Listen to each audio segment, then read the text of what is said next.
सनाउल्लाह साहब ने कहा है, धमकी दी है हमारे चेयरमैन को। उन्होंने कहा कि हम देख लेंगे किसान कब तक यहाँ बैठेंगे, हम इनको निकालना आता है। ये हमारी नहीं मान रहे, हमें हमारा हक नहीं दे रहे, मरेंगे या मारेंगे। मुज़ाकरा छड़ रहे, सानू धमकियां दे रहे, तो तुहानू मार देंगे, हम मरेंगे आगे, हम आगे जाएंगे। घर चलाना मुश्किल है, खादा महंगी हो गई, बिजली के बिल महंगे हो गए। मेरी उम्र है 70 साल, ऐसा दौर नहीं देखा, कमीना दौर नहीं देखा अब तक। 2200 रुपए बोरी मिली हमें DAP, अब है 15,000। सनाउल्लाह के पास ये सारे गए तो हमारी तलक कलामी हो गई। वहाँ से हम वापस आ गए, हम वापस पहुंचे नहीं। और अब मीडिया ने जब हमें चलाया कि मुज़ाकरात खत्म हो गए, तो 5-10 मिनट बाद प्राइम मिनिस्टर का दोबारा फोन आ गया, कहते थे कि आप उठ के चले जाओ।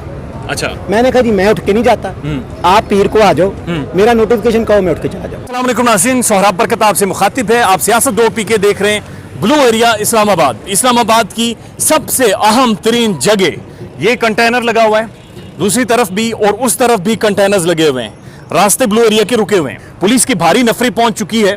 इस तरफ अगर आप देखें तो छांव में सारी पुलिस बैठी हुई है, फोर्सेस बैठी हुई हैं।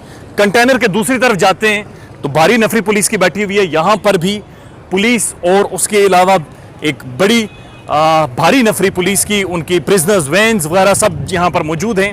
ये वो खारदार तार है जिसने इस जगह को महाज बना दिया है। एक तरफ इस तरफ गवर्नमेंट है, बीच में जगह छोड़कर फिर उस तरफ ऐसी ही खारदार तारें लगाकर किसानों को उस तरफ रखा गया है और उनके साथ मुज़ाकरात बहरहाल कामयाब नहीं हो रही। ये इस्लामाबाद का माहौल ऑप्टिक्स के लिहाज से जाएं तो ऐसा लग रहा है कि मैदान जंग बना हुआ है।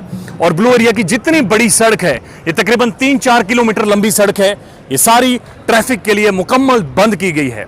यहाँ से 1 किलोमीटर के सफर पर पार्लियामेंट है, पाकिस्तान की सुप्रीम कोर्ट है, प्रेसिडेंसी है, तमाम तर अहम तरीन इदारों के जो हसास इदारे हैं, उनके जो बिल्डिंग्स हैं, वो यहाँ से 1 किलोमीटर दूर फासले पर हैं।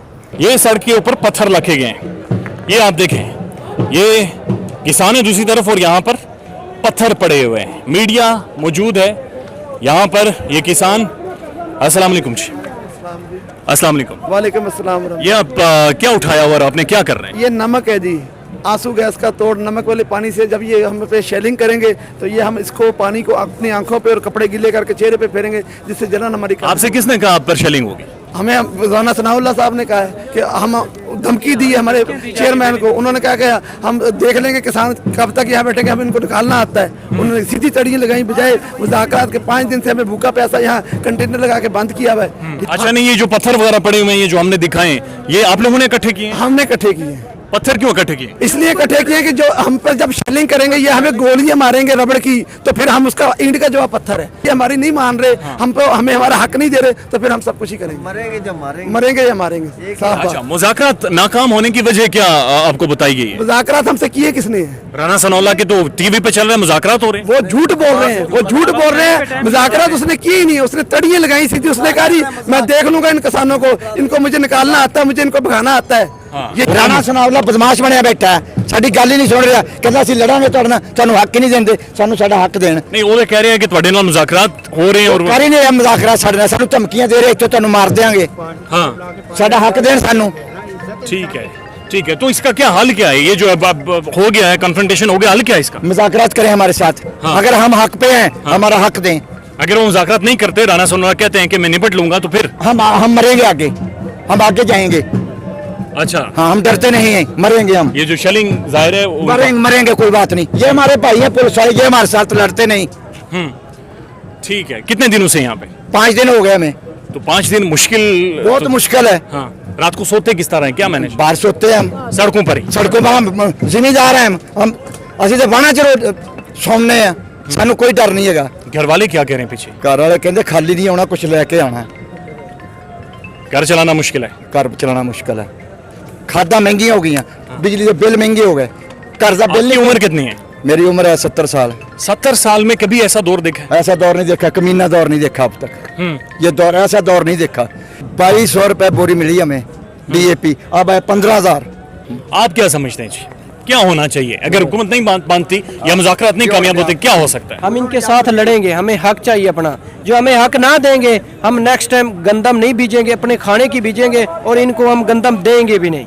खालिद हुसैन साहब हमारे साथ मौजूद हैं और ये प्रेसिडेंट भी हैं। ये सारा प्रोटेस्ट इन्होंने अरेंज किया है और अभी गवर्नमेंट के साथ राना सनाउल्लाह और वज़ीर आज़म पाकिस्तान के साथ मुज़ाकरात करने के बाद बड़ी खुशी की लहर में वापस आए। अस्सलाम वालेकुम खालिद। वालेकुम सलाम। देखिए जी, हम 5वां दिन हो जी। गया और 2 दिन मेरे सफर में गुजर गए। 7 दिन से मेरा किसान भूखा प्यासा इधर मरता जी। रहा। वो हम पे प्रैक्टिस करते रहे कि इनको 2 दिन गुजारो, 3 दिन गुजारो, चौथे दिन ये भाग जाएंगे, 5वें दिन भाग जाएंगे। लेकिन मेरा किसान साबित कदम रहा, जी। वो वापस लौटा नहीं। उसने अपनी साबित कदमी से उनको मजबूर कर दिया हमारे मुज़ाकरात से। जी। अब उन्होंने मुज़ाकरात किए, राना सनाउल्लाह के पास ये सारे गए तो हमारी तलक कलामी होगी राना सनाउल्लाह के राना साथ? सनाउल्लाह से। क्या उसका उनका ऑब्जेक्शन क्या था? उनका ऑब्जेक्शन था कि जुमेरात को आपका काम करूंगा, अगले हफ्ते जुमेरात को? अगले जुमेरात को। हाँ। मैंने कहा कोई बात नहीं, फिर मैं रेड जोन में आ जाता हूँ। अच्छा, आप जुमेरात तक उधर मुझे बैठाए रखे, जुमेरात को मेरा फैसला कर दे। ठीक है। हमने ये बात करके इफ्तिखार चौधरी साहब ने बहुत ज़्यादा बात की, वहाँ से हम वापस आ गए। हम वापस पहुँचे नहीं और अब मीडिया ने जब हमें चलाया कि मुज़ाकरात ख़त्म हो गए जी। तो 5-10 मिनट बाद प्राइम मिनिस्टर का दोबारा फ़ोन आ गया अच्छा कि खुदा के वास्ते हम आपका काम पीर तक कर देंगे। अच्छा जी।